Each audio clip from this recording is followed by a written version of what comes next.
What's so great about the Kindle 3? That's what I'm going to try to answer in this video. I'm going to talk to you about the Kindle 3 review copy, which Amazon made available to me, and I've been using for the last about 3 days, reading pretty intensively on it, just getting used to it, and so I'm going to tell you what I found.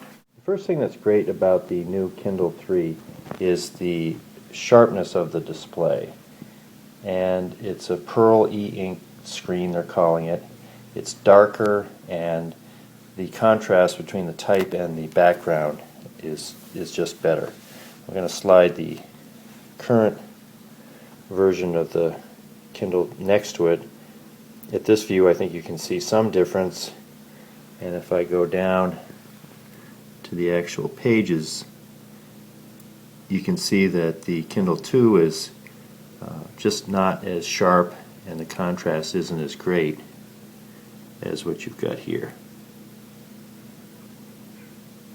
The second thing that's great about the Kindle 3 is its size. It is 21% smaller in its footprint, the same width but slightly smaller in its dimensions.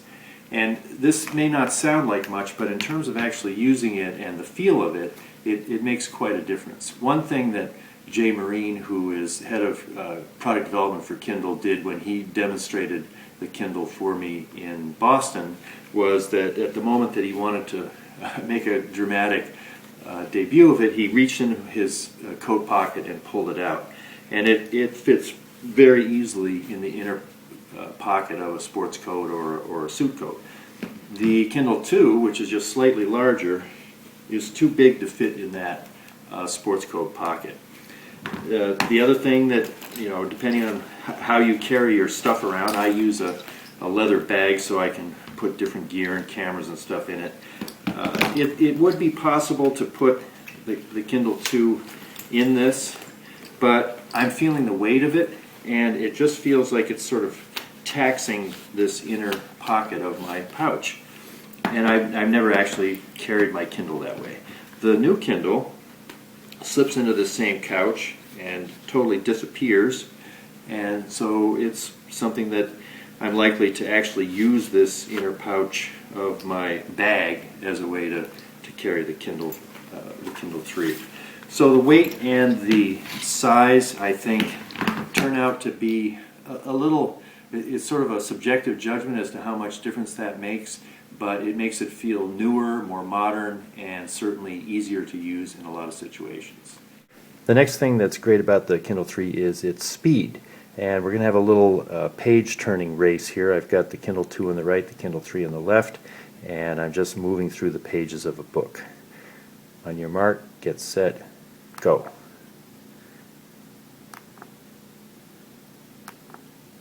I think you're seeing a clear advantage in speed on the Kindle 3. That same speed ends up showing up in just about everything that you do. You can see I'm moving the cursor here, and it's very responsive. It's a speedier cursor than seems to be the case on the Kindle 2. You press the menu, it shows up immediately. You go to a different item in the menu. Everything is just happening faster, and this gives there's a cumulative effect of this, that it feels like a more responsive device than its older sibling. Another thing which is great about the new Kindle is it takes a big leap in accessibility for people who are visually impaired, have trouble seeing, all the way to blindness. What you do is go from the home screen, you go to the menu, and then you go to settings, and there's a setting on the second page which says voice guide. I'm going to turn that on. Now everything that I go to is going to be described. Shop in Kindle store. You can hear that, but Change primary dictionary. Restart. I'm going to put the speaker toward you. Reset to factory defaults. Legal. Sync and check for items. So the significance of this is that since there already was text-to-speech on the Kindle for all of your own material, and most books, I think, some publishers are not including text-to-speech, but if you have difficulty seeing, you not only have the ability to have the Kindle read to you, but you will be able to know which menu setting you're at and where you are in navigating the device because of this improvement in accessibility on the Kindle 3. So that's a very significant change in this model. The next great thing about the new Kindles is Wi-Fi. The $139 version has Wi-Fi only, and the $189 version has Wi-Fi and 3G. So if I'm here at a house that has Wi-Fi, so I'm going to go to Settings, and then I'm going to go down to Wi-Fi, and it finds the TGNet is the name of the Wi-Fi here where I'm making this video. I'm going to click Connect. It's connecting now. This particular network doesn't have a password. If there was a password required, I could enter it there. Now it's showing TGNet, and I don't know if you can get close enough so you can see there's a little... So once you see the Wi-Fi connected, you see the little logo there that says Wi-Fi.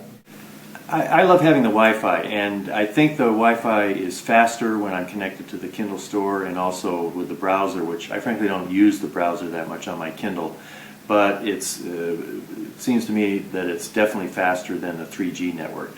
The 3G is great because you can be out on the beach or anywhere and have the Kindle connected, but I just think it's pretty cool to be able to be at a house or an office or a Starbucks or whatever and hop on that Wi-Fi network, which is now possible with both of these new models of the Kindle. So Wi-Fi is one of the great things about the new one.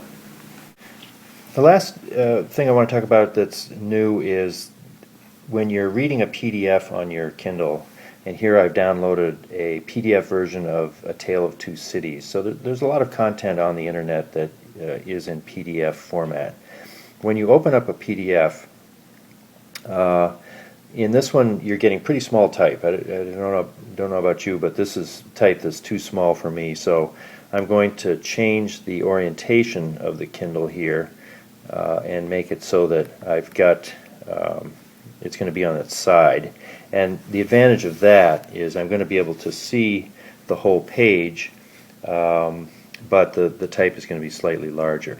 Now, what's happening here, which hasn't happened before, is that I can now move the cursor up to a word, and you'll see up here, I put it in front of the word swallowing, and here we're getting the definition for the word swallowing. I can also highlight and select a passage for that I want to see later, and that's all on a PDF. Before, it would have had to have been a Kindle formatted document, the Mobi format or the AZW. I can also type a note, and I can search.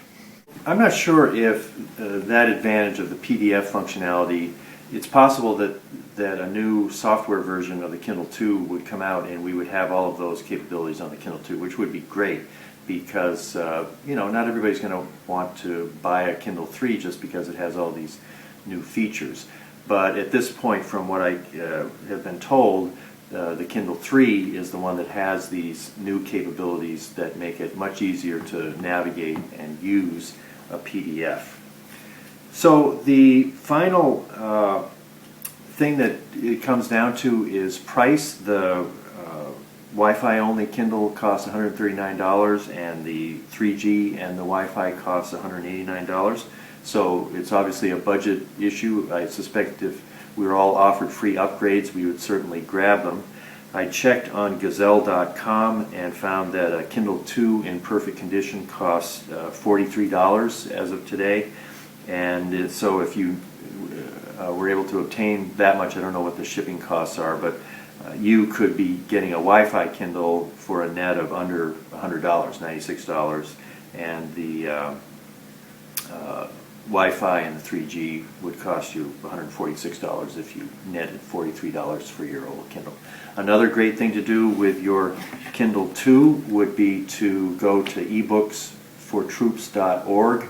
which is the organization that Ken Clark and I have founded to distribute ebooks to active duty U.S. servicemen serving in Afghanistan. We have a new project where we're accepting Kindle 2s in good working condition, and we're going to distribute them to units in Afghanistan. So if you don't have a friend or a relative that you want to give your Kindle to, then we can find a good home for it overseas in Afghanistan for a soldier who would love to have lots of things to read in a very light device.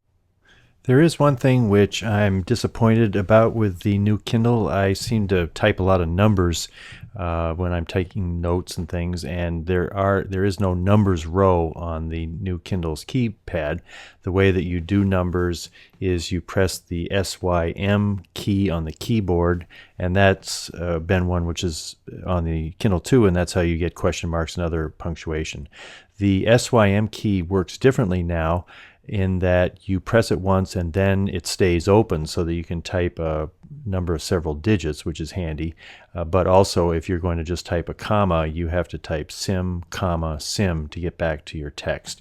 I think they made a pretty good design decision to use the sim capability here for numbers, and by that they gained some space on the Kindle, which was pretty important. What's so great about the Kindle 3? Well, as I've tried to show in this video, I think there's a lot that's great about it. The overall feel of the unit and the use of it, in my use of it for the last 3 days, it's a pretty fabulous device. And if you've got it in your budget to upgrade from the Kindle 2 to the Kindle 3, I think you'd be very happy doing it.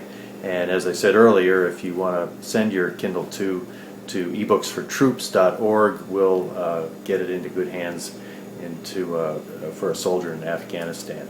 And if you've been waiting for, if you're one of these people that doesn't do the first generation or the second generation, and you wait until they get the bugs out of a device, I think your wait is over. And particularly with the pricing of these units, it's a great time to start jumping into the joy of reading ebooks on this pioneering device that, just it seems to keep getting better. This is Len Edgerly for the Kindle Chronicles in Ocean Park, Maine. I hope this has been helpful to you.